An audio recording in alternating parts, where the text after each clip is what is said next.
আমরা যারা বড় আছি আর ছোটরা তো বটেই, যখন তখন বিরিয়ানি খেতে মন চাইছে, অথচ ঘরে মাংস নেই, তাদের সহজ ওয়েতে আমি করে দেখাচ্ছি ডিম আলুর এই বিরিয়ানির রেসিপিটা। খুব সহজভাবে করে দেখাবো, মাত্র আধা ঘন্টার মধ্যে কিন্তু তোমরা এই বিরিয়ানিটা রেডি করে নিতে পারবে। চলো বিরিয়ানির শুরুতেই আমরা মশলাটা করে নিচ্ছি। এখানে দিয়ে দিচ্ছি উঁচু করে মরিচের গুঁড়া 2 চামচ, আর হলুদের গুঁড়া 1.5 চা চামচ, আর এখানে ধনিয়ার গুঁড়া দিয়েছি 1.5 চা চামচ, 1 চা চামচ দিয়েছি ভাজা জিরার গুঁড়া, আর 2 চামচ এখানে পেঁয়াজ বাটা দিয়ে দিলাম। আর দিয়ে দিচ্ছি রসুন বাটা, আদা বাটা 1 চা চামচ, আর রসুন বাটা 1 চা চামচ, আর যে কোনো বিরিয়ানির মশলা এখানে উঁচু করে 2 চামচ দিয়ে দিলাম। আর দিয়ে দিচ্ছি টক দই। এটা ডিপে ছিল তো একটু পানি পানি হয়ে গেছে, কোনো সমস্যা নেই। এবার দেখো এই যে টক দই দিয়ে সমস্ত মশলাগুলো খুব ভালোভাবে মাখিয়ে রাখছি। আর এখানে এই যে সামান্য গরম দুধে আমি জাফরানটা ভিজিয়ে রেখেছি, দেখো কালারটা খুব ভালো আসার জন্য।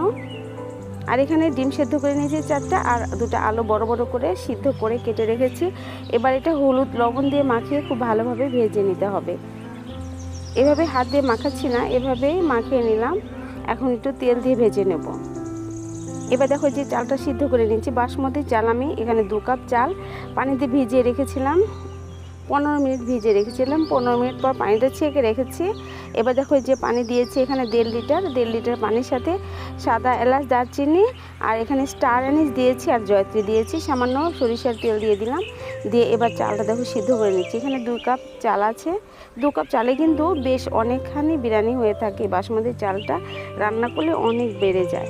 আর দেখো যে চালটা সিদ্ধ করে এবার দেখো এই যে তেল দিয়ে দিলাম পরিমাণ মতো সয়াবিন তেল, আর সামান্য ঘি দিয়ে পেঁয়াজটাকে বেরেস্তা করে নিচ্ছি। বেরেস্তা করে পেঁয়াজটাকে উঠিয়ে রাখবো, এটা আমার পরে কাজে লাগবে।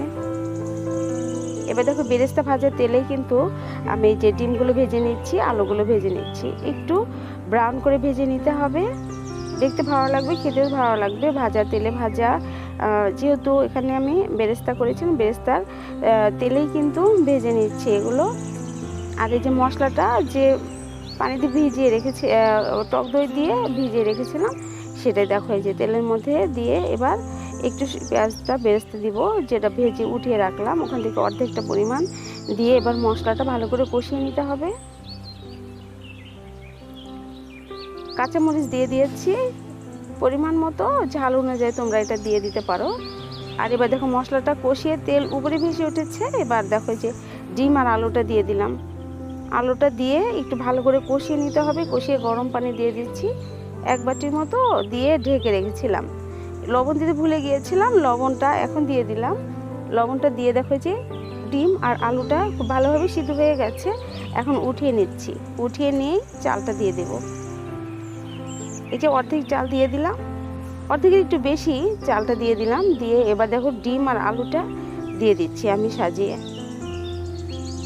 এই বিরিয়ানিতে কিন্তু অত বেশি মশলা লাগে না, ঘরে থাকা মশলা কিন্তু আমি দিয়ে দিচ্ছি। বেশির মধ্যে শুধু ওই যে জাফরানটা আর তোমার হচ্ছে ওই স্টার অ্যানিসটা, এই দুটো না দিলেও কোনো সমস্যা হবে না। আর যে চাল রান্না করার যে পানিটা ছিল, এখানে 2 বাটি পানি দিয়ে দিলাম। আর দিয়ে দিয়েছি এই যে বেরেস্তা, তোমার জাফরান ভিজিয়ে রেখেছিলাম দুধ দিয়ে, তার মধ্যে আমি 2-3 টেবিল চামচের মতো ঘি দিয়ে রেখেছিলাম, সেইটা দিয়ে এবার কাঁচামরিচ উপরে বেরেস্তা দিয়ে ভালোভাবে ঢেকে দিচ্ছি। ঢেকে দেখো এই যে একটা তাওয়া দিলাম গ্যাসে, তাওয়াটার উপরেই কিন্তু ওই যে পাত্রটা বসিয়ে রাখলাম। এখানে আমি 35 মিনিট রেখেছি। 35 মিনিট পর দেখো যে কতটা ঝরঝরে একদম ডিম বিরিয়ানিটা আমার রেডি হয়ে গেছে। তাওয়াটা দিলে হবে কি, নিচে পোড়া লাগবে না, সম্পূর্ণ বিরিয়ানিটা তোমার কাজে লেগে যাবে। আর সরাসরি ডাইরেক্ট যদি চুলাতে দাও তাহলে নিচে কিন্তু অনেকখানি লেগে ধরে থাকে, ওটা খাওয়া যায় না, একটু পোড়া পোড়া হয়ে যায়। এভাবে তোমরা তাওয়ার উপর দিয়ে স্টিমটা করে নেবে। দেখো একদম ঝরঝরা বিরিয়ানি তোমাদের কাছে অনেক বেশি ভালো লাগবে, অনেক সহজ। এই বিরিয়ানিটা বাচ্চারাও খেয়ে অনেক খুশি হবে। রেসিপি সহজ মনে হলে আমার পেজটাকে ফলো করবে, আর লাইক করবে, শেয়ার করতে ভুলবে না। ইউটিউব থেকে যারা দেখছো তারা চ্যানেলটাকে সাবস্ক্রাইব করবে।